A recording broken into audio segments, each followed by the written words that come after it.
지난주에 이제 우리가 예수님께서 성전을 정화하신 사건을 함께 나누었었는데, 이것이 단순히 어떤 성전을 깨끗하게 하시는 것이 아니라 그것을 넘어서서 성전의 존재 자체를, 성전의 근간을 완전히 뒤흔드시는 그 예수님의 사역을 우리가 말씀을 통해서 보게 되었어요.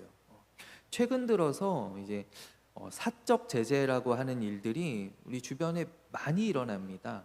이제 공권력을 좀 신뢰를 못하고, 또 그런 처벌들이 너무나 미약하다라고 이제 사람들이 이제 그런 인식들을 많이 가지기 때문에 사적으로 이제 나서서 이제 제재하는 경우들이 많이 있습니다.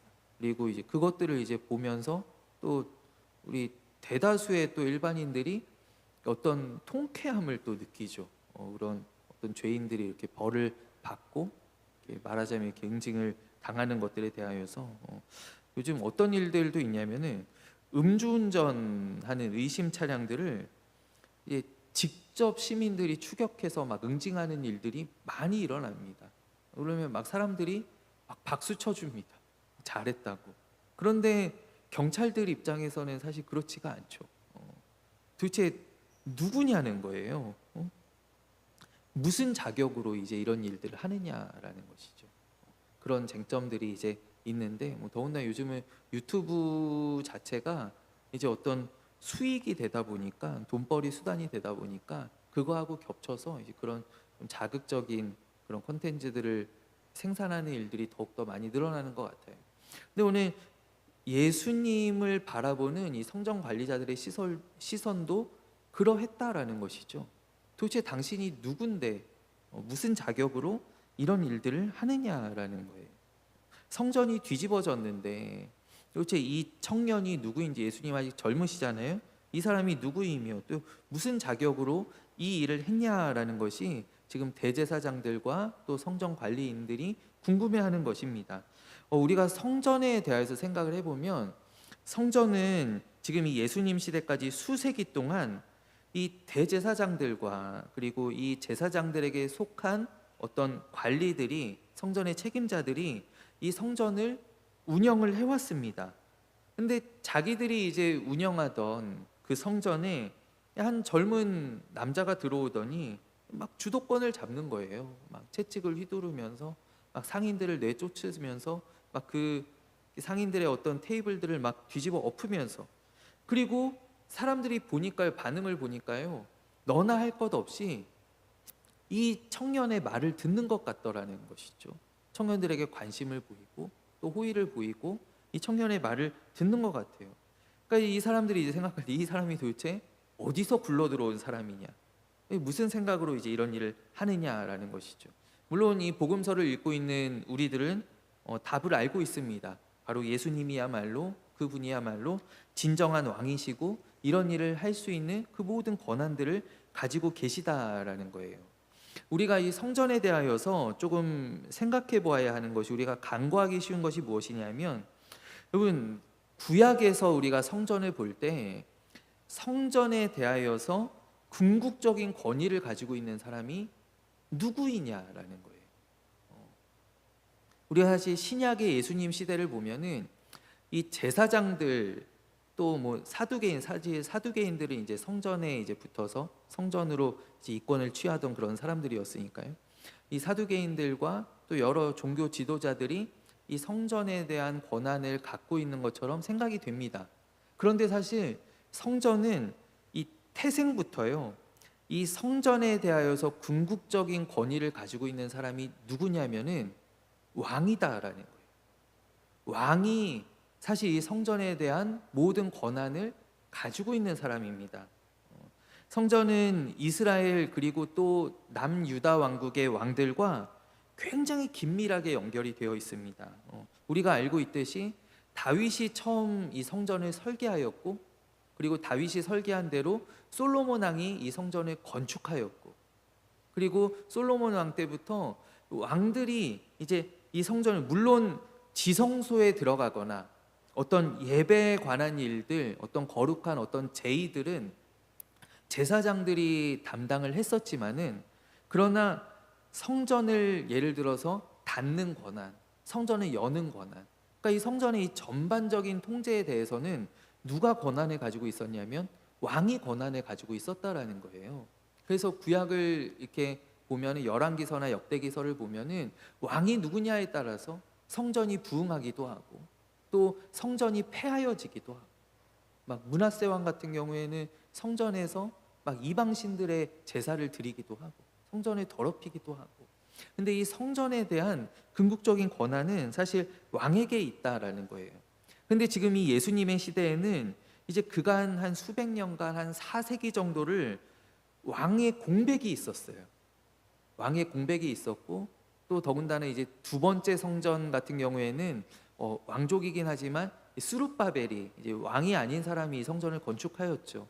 또 백성들이 다 동원되어서 건축하였고, 이 세 번째 성전은 헤롯 대왕이 건설하였는데, 헤롯 대왕이 사실 성전을 건축하면서 이런 어떤 고대 이스라엘 왕국의 왕과 같은 그런 지위를 성전에서 누리기를 원했을 거예요.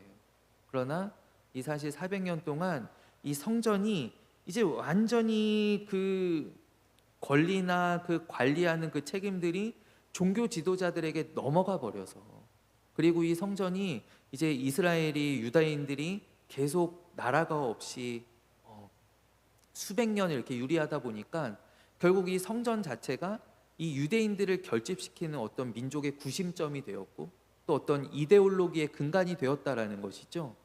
그러다 보니까 이제 이 성전이 다시금 왕에게 돌아가기가 사실 어려워지게 된 거예요. 그래서 헤롯 대왕도 이 성전을 건축하면서 성전에서 권리를 주장하려고 했지만 택도 없는 일이었죠.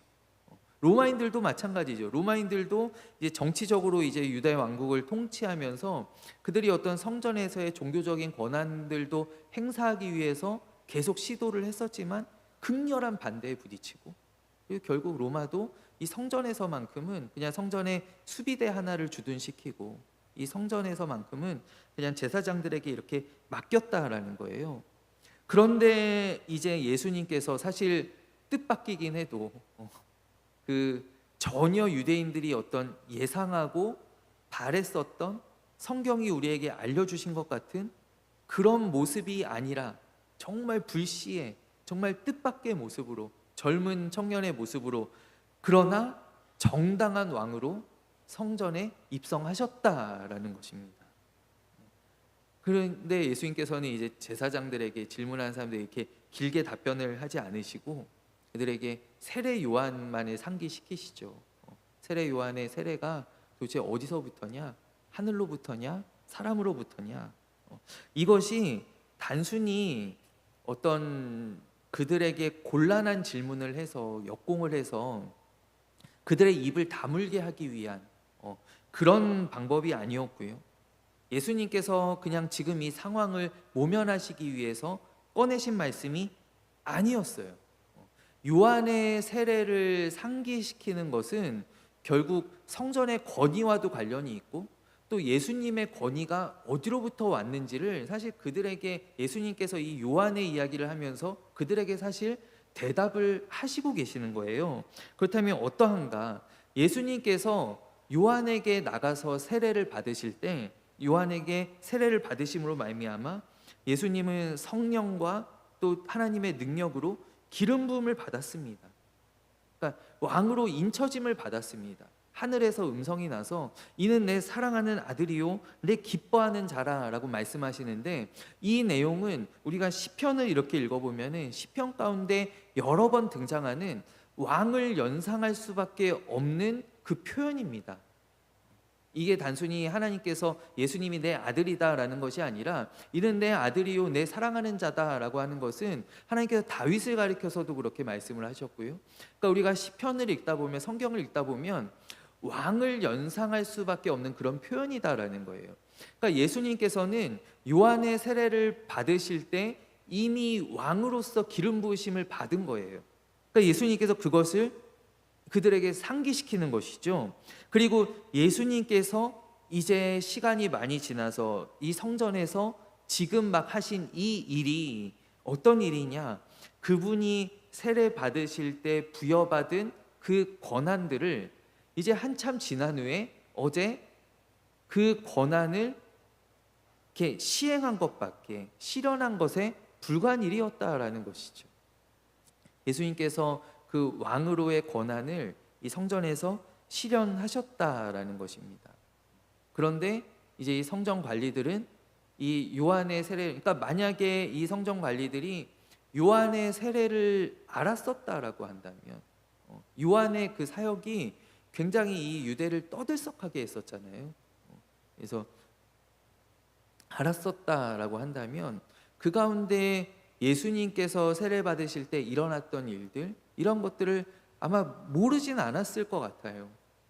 그러나 그들이 이제 요한의 세례를 인정하지를 않죠. 인정하지 않으면서도 또 인정하지 않는다라고 말은 못하는 그런 이제 딜레마 가운데 있는 이 성전 지도자들의 모습을 보여줍니다. 이 성전 관리자들에게 이 세례 요한의 세례는 사실 그들에게 굉장히 딜레마입니다.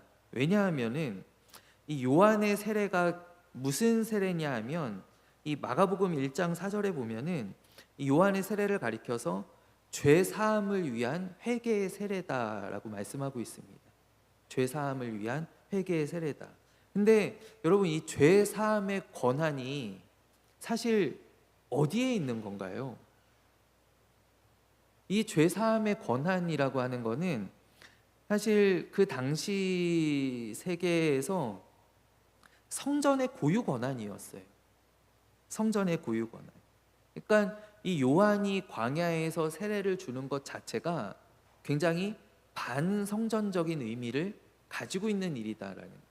그러니까 이 성전 지도자들한테 그거는 차마 인정할 수 없는 세례, 죽었다 깨어나도 인정할 수 없는 일이에요. 왜냐하면 그거를 인정하는 순간, 요한의 세례를 자기들이 받아들이는 순간 그것은 어떤 성전 체제에 대한, 성전 존재에 대한 부인이 되거든요.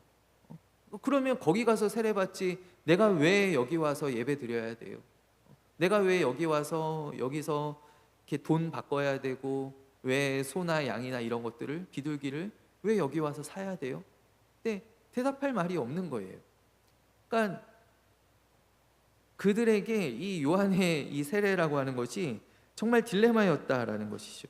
그러나 그것을 또 그거 가짜야라고 하기에는 모든 사람들이, 오늘 말씀에 모든 사람들이 요한을 참 선지자로 알았다. 참 선지자로 알았기 때문에 인정할 수도 없고 또 인정하지 않을 수도 없는 그런 딜레마를 이 성전 관리자들이 지금 안고 있었다라는 거예요. 그것을 오늘 예수님께서 정확하게 지적을 하신다라는 것입니다. 그렇다라고 한다면 이러한 배경들을 우리가 11장 이 마지막 부분에 있는 이러한 배경들을 우리가 알고 12장에 있는 이 포도원 농부의 비유를 보게 된다면은 그 비유가 이제 우리에게 정말로 와닿는 비유가 될 것입니다.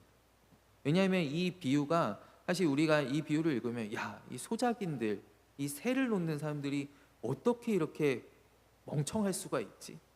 어떻게 이렇게 어리석을 수가 있지? 어떻게 그 아들을 잡아 죽일 수 있지? 이런 생각들을 사실 하게 되잖아요.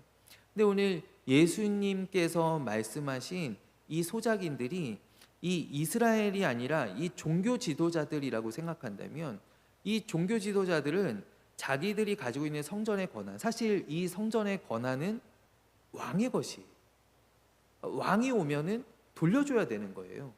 이 성전을 처음에 하나님께 드리겠다라고 한 사람도 다윗 왕이었고, 성전을 건축한 사람도 솔로몬 왕이었고, 그리고 유다 왕들이 역대로 이 성전에 대한 권한들을 행사했었어요. 자기들은, 제사장들과 어떤 성전의 감독자들, 관리자들은 이 성전에서 이 왕의 뜻에 따라 어떤 제의와 또 그런 관리하는 일들, 성전을 이렇게 유지하고 보수하는 일들, 그런 것들을 하는 일꾼들에 지나지 않았다라는 거예요. 근데 왕의 공백이 생기면서 이제 문제가 돼버리죠. 이 일꾼들이 이 성전의 주인이 되어버린 거예요. 이 일꾼들이 자기들이 원래 주인이 아니었던 것에 지금 주인이 되어버렸고, 내가 주인이다라고 지금 착각을 하고 있는 이 시대가 지금 예수님께서 오신 이때다라는 것이죠. 그러하다라고 한다면 이 뒤에 있는 이 12장의 비유도 우리에게 정말 와닿는 실감나는 그러한 비유가 될 것 같습니다. 제사장들, 종교 지도자들 그들을 향해서 너희들이 이 포도원의 참 주인이냐라고 예수님 묻고 계신 거예요. 너희들 솔직히 이야기해 보자. 너희들이 주인이 아니지 않느냐? 왜 주인 행세를 지금 하고 있느냐라고 예수님께서는 그들에게 말씀하고 계시다라는 거예요. 오늘 이 포도원 비유와 관련해서는 우리 잘 알고 있는 이사야서 5장에 있는 포도원의 노래가 있습니다. 포도원의 노래가 이제 어떤 노래냐면 하나님께서 이제 포도원을 이렇게 사시고 거기에 극상품의 포도나무를 갖다 심으셨습니다. 정말 좋은 열매를 맺을 수밖에 없는 그런 극상품의 포도 열매를 맺는 나무들을 가져다가 심으셨어요. 근데 웬걸요? 수확을 할 때 보니까 이 포도나무들이 그냥 야생 포도를 맺기 시작하는 거예요. 들포도를 맺는 거예요. 그래서 이제 하나님께서 이제 농부가 이제 생각하기를 네, 첫 해는 그럴 수도 있지. 그러면서 이제 더욱 더 지극정성으로 막 정말 제일 좋은 거름을 주고 막 밑에다가 이렇게 은박지도 다 깔고 막 그러면서 막 나무에 이제 수액도 꼽아주고 저도 이렇게 예전에 저희 큰아버지가 충주에서 과수원을 하셨거든요. 충주에 과수원을 해서 제가 한번 대학생 때 거기에 일하러 오라 그래가지고 일하러 한번 갔다가 이제 다시는 안 가는데 일하러 한번 간 적이 있어요. 갔더니 저는 진짜 처음 알았어요. 사과나무가 이렇게 있는데 사과나무에 설탕물을 주더라고요. 그래서 그죠 장로님 그렇지 않습니까? 이렇게 링거로 이렇게 설탕물을 이렇게 보니까 물론 설탕물은 아니겠죠. 근데 이제 꼽아서 보니까 이걸 이제 나무에 이제 넣으면은 사과가 달아진대요. 그래서 사과가 달아지고 또 밑에다가 은박을 깔아요. 밑에다가 은색 필름을 막 깔아가지고 이건 왜 그러냐 그랬더니 이거를 이제 밑에 깔아놔야 사과가 골고루 빨개진대요. 이거를 안 깔아놓으면 사과가 이제 햇빛 받는 위만 빨개진대요. 그래서 천지사방에 바짝바짝 은박을 깔고 저는 과수원이 그렇게 손 많이 가는 건지 몰랐어요. 그리고 용돈도 안 주시길래 제가 다음부터 안 가는데 하여튼 이 과수원을 그렇게 관리하여 손이 진짜 많이 가더라고요. 손이 모든 농사들이 다 그렇겠지만 우리 뒤에 밭도 김 권사님 고생하셨잖아요. 올해 처음 이렇게 해보시고 내년에 안 하시면 안 되는데 손이 많이 가잖아요. 그런 것처럼 이 농비가 이제 이 첫 해에 내가 좀 실수했나 보다. 내가 좀 정성이 부족했나 보다. 그러면서 이제 정말 온갖 정성을 다해서 이 좋은 포도나무를 키우는 거예요. 근데 2년째, 3년째 해도 계속 야생 포도를 맺더라는 것이죠. 그러면 내가 어떻게 할까? 내가 여기 이 완전히 망했다. 여기 이제 여우들 못 들어오게 설치해놨던 펜스들도 담들도 다 헐어버리고 여기 그냥 다 불지르고 이거 다 갈아엎어야 되겠다. 하면서 갈아엎는 것, 그것이 바로 이사야서 5장에 나오는 제목은 너무나 아름답습니다. 포도원 노래라는 소제목이 붙어 있습니다. 그 포도원 노래입니다. 그래서 계속하여서 나쁜 포도를 맺는 그 이스라엘에 대한 유다 왕국에 대한 심판이 바로 이 노래 가운데 들어 있습니다. 근데 오늘 예수님께서 그것을 상기할 수밖에 없는, 그것을 생각할 수밖에 없는 포도원의 비유를 우리에게 말씀을 하시는 거예요. 근데 예수님께서는 이 포도원의 이야기를 조금 그 시대에 맞게 조금 변형을 하셨어요. 그게 뭐냐면 이제 이 유대인들이 이제 계속해서 성경을 읽잖아요. 그러면 이 유대인들이 이 이사야서를 읽을 때, 특별히 포도원의 노래를 읽을 때 그들이 가지고 있는 생각이 무엇이냐면 아직 끝나지 않았다라는 거예요. 아직 끝나지 않았다. 여러분들 그런 생각들을 하실만 하지 않아요? 할 만하지 않아요? 그러니까 그들이 이제 포도원 노래 이쪽 이사야 5장 말씀을 읽을 때, 그래, 하나님께서는 여전히 기다리고 계신다라는 생각을 하는 거예요. 이제 그 당시 성경이 이제 다 시대에 맞게 이렇게 시대적인 메시지를 주잖아요. 근데 그 당시 시대에 이제 유대인들이 이 성경을 읽을 때 이제 그렇게 생각을 하는 거예요. 아, 우리가 지금까지 이렇게 들포도를 맺었지만, 우리가 이렇게 하나님을 실망하게 했지만, 하나님 마음을 아프게 했지만, 그러나 여전히 하나님은 기다리고 계시다라는 것이, 우리가 좋은 포도 맺기를 기다리고 계시다라는 것이 당시에 이제 유대인들이 가지고 있는 생각들이었어요. 근데 예수님께서는 여기에 이제 정면으로 도전하는 것이죠.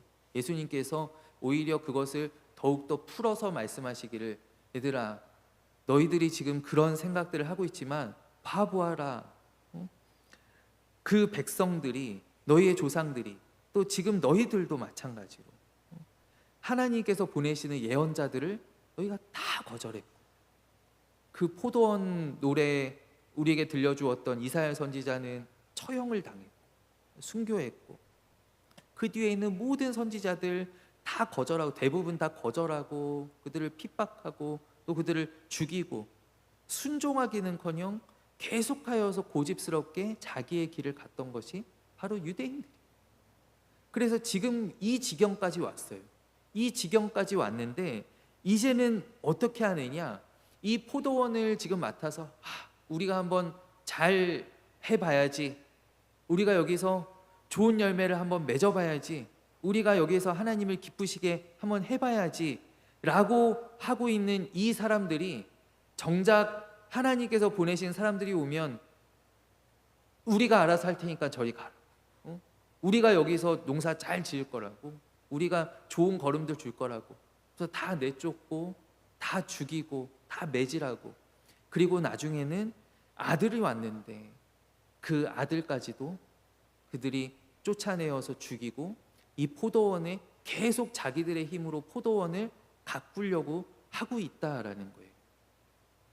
이 예수님의 말씀이 참으로 준엄한 그 포도원에 임할 그 심판들을 정말 450년 전 저 이사야 때와 마찬가지로 여전히 포도원 가운데 임박한 심판을 예수님께서는 말씀하고 계시다라는 것입니다. 이 예수님께서 등장하실 때, 예수님은 처음 등장하실 때부터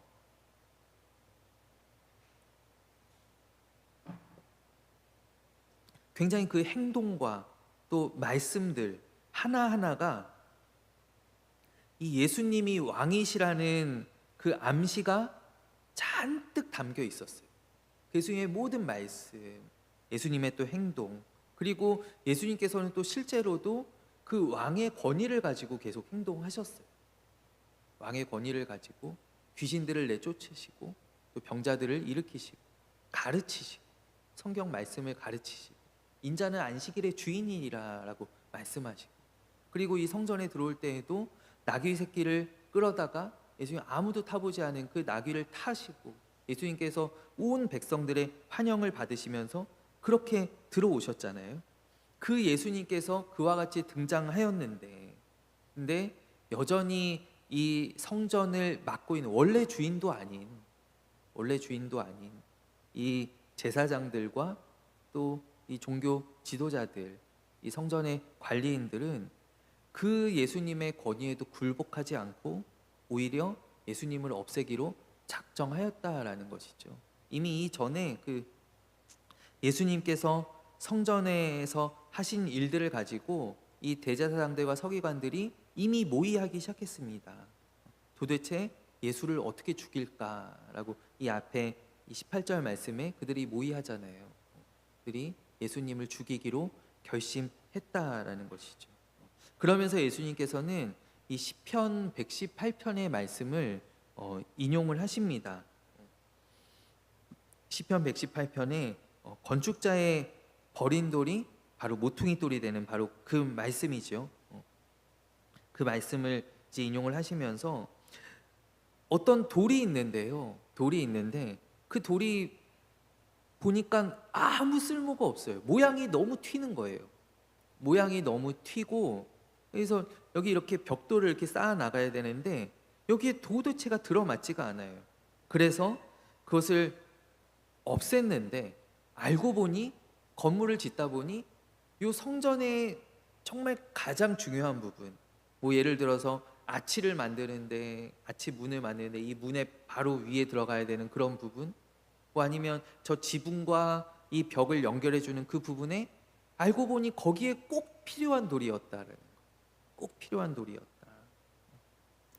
제가 이렇게 옛날에 한번 레고 같은 거 이렇게 조립을 하다 보면 이제 레고 블럭 같은 경우에는 이렇게 통일성이 있잖아요. 뭐 사이즈는 다 달라도 이렇게 위에 이렇게 볼록볼록하게 해가지고 다 조립이 되게 돼 있잖아요. 근데 가끔 이제 제가 옛날에 진짜 실제로 그랬던 생각이 나요. 제가 부모님이 이제 선물해 주신 걸 했는데, 레고 이제 쫙 이제 상자에 이제 요거 비닐 다 뜯어가지고 쫙쫙 이제 해가지고 블럭들 이렇게 한 1000피스 넘는 블럭들 이제 해가지고 막 하는데, 뭐 하나가 희한한 게 들어있는 거예요. 희한한 게. 그래서 야, 이건 도대체 어디다 쓰는 거지? 이러면서 이게 레고 블럭 같지도 않고, 저는 그걸 누가 이제 그 상자에 레고 이렇게 하면은 한 2, 3일에 걸쳐서 만들었거든요. 막 바로 이렇게 못 만들고 한 2, 3일에 걸쳐서 만드는데, 누가 동생이 자기 장난감을 거기에다 갖다 저기 섞어 놓은 줄 알았어요. 그래서 이렇게 치웠는데 나중에 이제 설명서대로 이렇게 조립을 하다 보니까 제일 중요한 부분에 그렇게 생긴 게 들어가야 되는 거예요. 이게 들어가야 돼요. 동생 붙잡고 야, 이거 어디 갔냐? 어?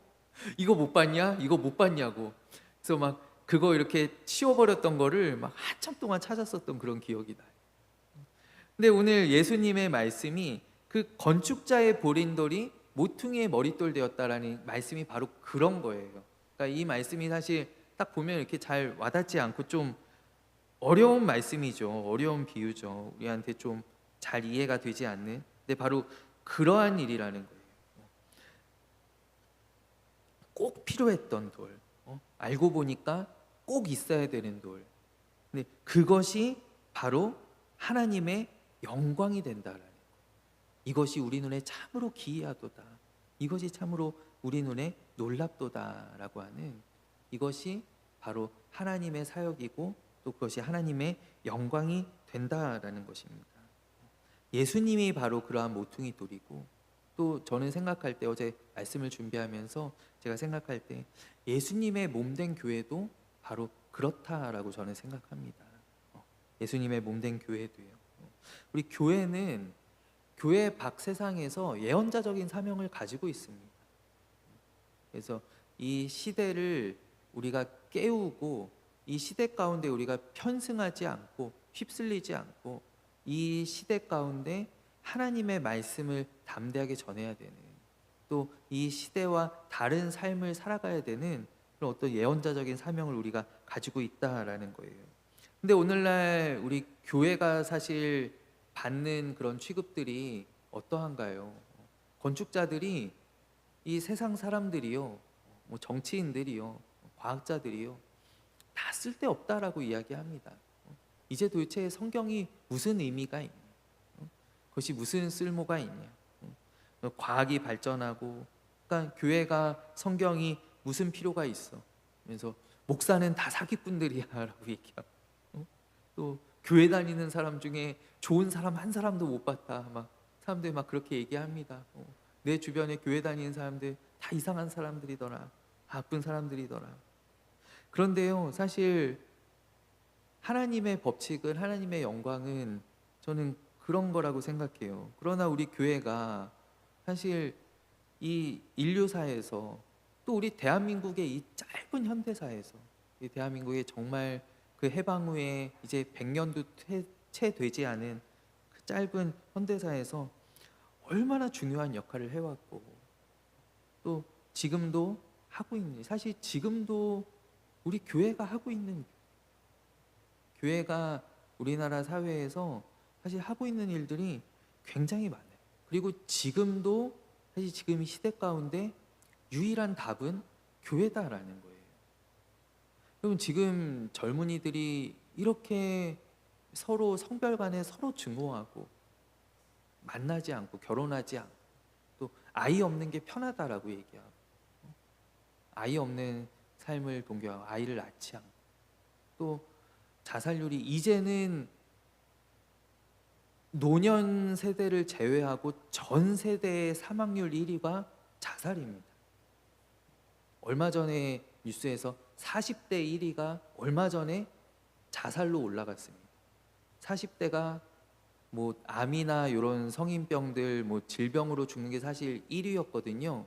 근데 이 40대에서도 자살이 올라가요. 그래서 모든 세대가 우리나라 사망률 1위가 자살입니다. 10대, 20대, 30대, 40대, 50대까지 병으로 죽는 게 아니에요. 교통사고로 죽는 게 아니에요. 자살로 그렇게 많이 죽어요. 그러면은 지금 이 시대를 답이 어디에 있느냐는 거예요. 뭘로 해요? 뭐 전국의 상담센터를 뭐 100만 개를 만들면 뭐 상담사를 뭐 수백만 명을 육성하면 이 문제가 해결이 돼요. 뭐 쿠폰을 정말로 이거 뭐 정치적인 얘기 같아 제가 안 해야 되는데 뭐 돈을 다 뭐 국민들한테 얼마씩 나눠주면 그러면 이 문제가 해결돼요. 정치가 세상이 해결할 수 없는 그런 영적인 문제들이 분명히 우리 사회 가운데 그리고 사실 이게 가장 큰 문제예요. 경제적인 문제보다도 어떤 정치적인 외교적인 안보적인 그런 문제보다도 사실 영적인 문제들이 가장 큰 문제예요. 근데 이거에 대한 답은 교회밖에 줄 수 없다라는 거예요. 사람들이 계속 갖다 버려요. 뭐만 있으면은 계속 욕하고 또 책임지우고 또 이번에 뭐 통일교가 또 이렇게 막 해서 하는데 또 사람들이 통일교 욕하는데 교회도 같이 욕하더라고요. 통일교 욕하네요. 그래요. 그러나 지금 이 2000년 전에 이 하나님의 약속 예수님께서 보여주신 것은 그럼 저는 지금도 유효하다라고 믿습니다. 지금 이 시대 가운데에서 교회가 그리고 기도가 우리 주님이 바로 십자가가 여러분 답입니다. 이 세상에 우리는 늘 해답을 던져줬어. 저 2차 세계대전 후에 정말 전 세계가 극심한 공황과 우울함 가운데 있을 때 놀라운 또 부흥과 각성 운동을 통하여서 또 인류가 한 걸음 더 앞으로 나아왔고 지금도 마찬가지일 것입니다. 그래서 우리가 그 사명을 가지고 우리가 사실 당연한 거예요. 오늘 예수님의 말씀들처럼 이 건축자들이 보기에는 이거 도대체 뭐에다 쓰는 거예요? 왜 이런 게 여기 와 있지? 쓸모없는 거예요. 그러나 하나님께서는 그것을 가지고 하나님의 놀라운 일들을 행하신다. 우리가 그 믿음을 가지고 우리 나라와 민족을 위하여 또 우리 가정을 위하여서도 또 우리 주변에 또 믿지 않는 사람들 우리에게 주신 그 모든 기도의 또 제목들 우리 가지고 또 기도하면서 우리가 주님 앞에 이러한 사명을 감당할 수 있는 우리 모든 성도님들이 또 우리 사랑하는 교회가 되기를 간절히 원합니다. 우리 이 시간 함께 기도하고 제가 축도함으로 예배를 마치겠습니다.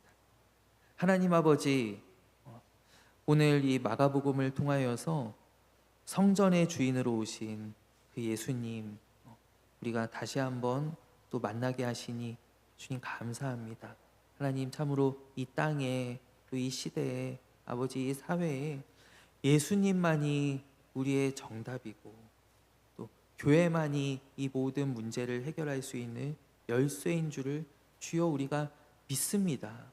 하나님 우리가 믿는 자들로 주님의 부르심을 받았는데 아버지 이 땅에서 우리가 낙심치 않고 주눅들지 않고 사명 감당하는 아버지 우리 모두가 되도록 주님 우리에게 날마다 힘과 또 능력을 덧입혀 주시옵소서. 아버지 오늘도 온종일 또 주의 전에서 수고하고 이제 돌아갑니다. 우리 모든 발걸음들 또 주님께서 지키시고 동행하여 주시오며 아버지 이제 또 새로이 시작되는 한 주 하나님 늘 동행하시고 또 지켜 보호하여 주셔서 아버지 우리의 삶을 통하여 영광 받아 주시고 아버지 우리의 삶 가운데 늘 도우시며 인도하여 주시옵소서. 함께 하신 주님 감사합니다. 예수 그리스도의 이름으로 기도하옵나이다. 아멘. 이제는 우리 주 예수 그리스도의 은혜와 하나님 아버지의 사랑과 성령님의 교통하심이 오늘 사랑하는 우리 임마누엘 교회 모든 성도님들 한 사람 한 사람 머리 위에 가정과 또 모든 기도의 제목들 위에 이제로부터 영원까지 함께하옵시기를 간절히 축원하옵나이다. 아멘.